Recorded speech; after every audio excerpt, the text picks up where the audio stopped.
Hi అండి, నమస్తే. నేను మీ Sonia. Welcome back to our channel smart Soni Siva. ఈరోజు మన వీడియోలో పచ్చి మామిడికాయతో తొక్కు పచ్చడి ఎలా పెట్టుకోవాలో చూపిస్తాను.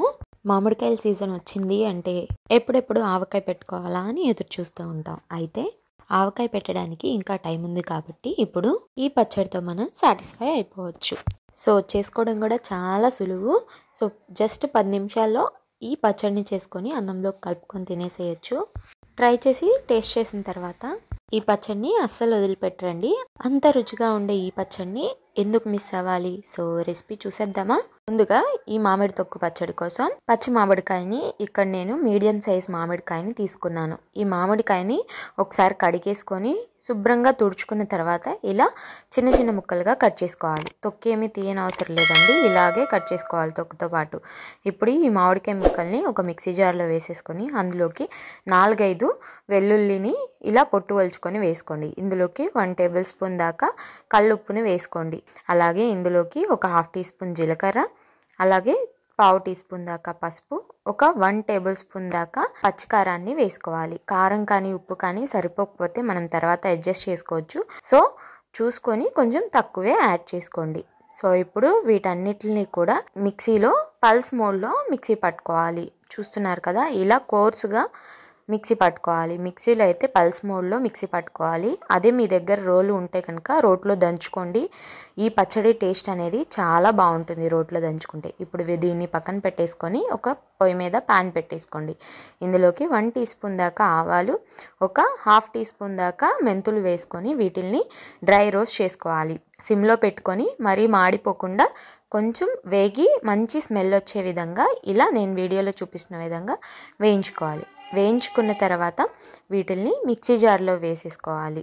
వేసేసుకొని ఈ మెంతుల్ని అలాగే ఆవాల్ని ఇలా మెత్తగా మిక్సీ పట్టుకొని పక్కన పెట్టేసుకోవాలి.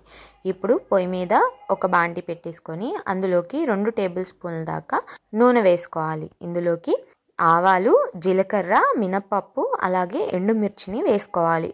మొత్తం కలిపి ఒక 1 టేబుల్ స్పూన్ దాకా వేసేసుకున్న తర్వాత వీటన్నిటిని కూడా బాగా ఫ్రై అయ్యే విధంగా ఫ్రై చేసుకోవాలి. ఇందులోకి 2 రెమ్మల దాకా కరివేపాకు కూడా వేసుకొని కొంచెం ఇంగువ కూడా వేసుకున్న తర్వాత మనం ముందుగా మిక్సీ పట్టుకున్న ఈ మామిడి తొక్కును వేసేసుకొని కొంచెం సేపు వేయించుకోవాలి. ఈ ఆయిల్లో మరీ ఎక్కువసేపు వేయించుకోకూడదు.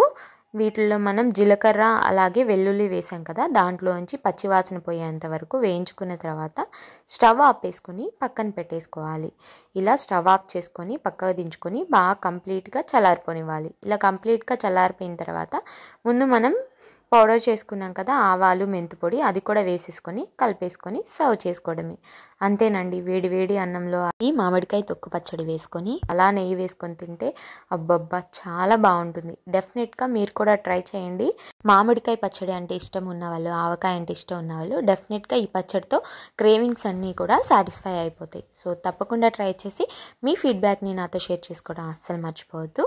ఈ పచ్చడిని ఎయిర్ టైట్ కంటైనర్లో కనుక స్టోర్ చేసుకుంటే 10 to 15 డేస్ వరకు హ్యాపీగా ఎంజాయ్ చేసేయచ్చు. ఇంకెందుకు మరి లేటు, తప్పకుండా ట్రై చేసేయండి. అలాగే ఈ వీడియో కనుక నచ్చితే వీడియోని లైక్ చేయండి, మీ ఫ్రెండ్స్ అండ్ ఫ్యామిలీ రిలేటివ్స్కి షేర్ చేయండి. ఇంకా ఇలాంటి ఎన్నో ఈజీ అండ్ క్విక్ రెసిపీస్ కోసం స్మార్ట్ సోనీ శివ ఛానల్ని సబ్స్క్రైబ్ చేయండి. ఈ వీడియో అయితే ఇంతే. మరొక మంచి వీడియోతో మళ్ళీ మీ ముందుకు వచ్చేస్తాను. అంతవరకు సెలవు. By all.